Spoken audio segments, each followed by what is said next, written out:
The Epistle of Hebrews chapter 9, verses 1 to 28. Then indeed, even the first covenant had ordinances of divine service, and the earthly sanctuary.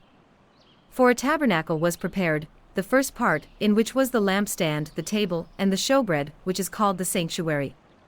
And behind the second veil, the part of the tabernacle which is called the holiest of all, which had the golden censer and the ark of the covenant overlaid on all sides with gold, in which were the golden pot that had the manna, Aaron's rod that budded, and the tablets of the covenant.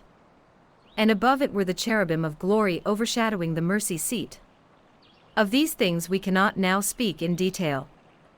Now when these things had been thus prepared, the priests always went into the first part of the tabernacle, performing the services. But into the second part the high priest went alone once a year, not without blood, which he offered for himself and for the people's sins committed in ignorance.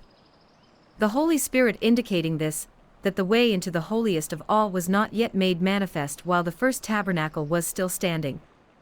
It was symbolic for the present time in which both gifts and sacrifices are offered which cannot make high who performed the service perfect in regard to the conscience.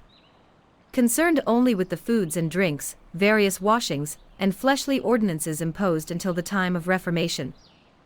But Christ came as high priest of the good things to come, with the greater and more perfect tabernacle not made with hands, that is, not of this creation. Not with the blood of goats and calves, but with his own blood he entered the most holy place once for all, having obtained eternal redemption. For if the blood of bulls and goats and the ashes of a heifer, sprinkling the unclean, sanctifies for the purifying of the flesh, how much more shall the blood of Christ, who through the eternal Spirit offered himself without spot to God, cleanse your conscience from dead works to serve the living God? And for this reason he is the mediator of the new covenant, by means of death, for the redemption of the transgressions under the first covenant, that those who are called may receive the promise of the eternal inheritance. For where there is a testament, there must also of necessity be the death of the testator. For a testament is in force after men are dead, since it has no power at all while the testator lives. Therefore not even the first covenant was dedicated without blood. For when Moses had spoken every precept to all the people according to the law, he took the blood of calves and goats, with water, scarlet wool, and hyssop, and sprinkled both the book itself and all the people, saying, This is the blood of the covenant which God has commanded you. Then likewise he sprinkled with blood both the tabernacle, and all the vessels of the ministry. And according to the law almost all things are purified with blood, and without shedding of blood there is no remission. Therefore it was necessary that the copies of the things in the heavens should be purified with these, but the heavenly things themselves with better sacrifices than these. For Christ has not entered the holy places made with hands, which are copies of the true, but into heaven itself, now to appear in the presence of God for us.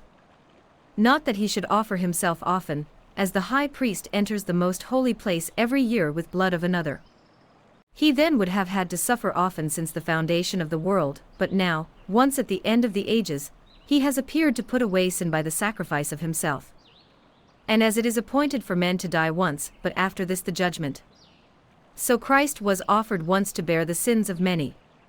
To those who eagerly wait for him he will appear a second time, apart from sin, for salvation. The Epistle of Hebrews chapter 9, verses 1 to 28.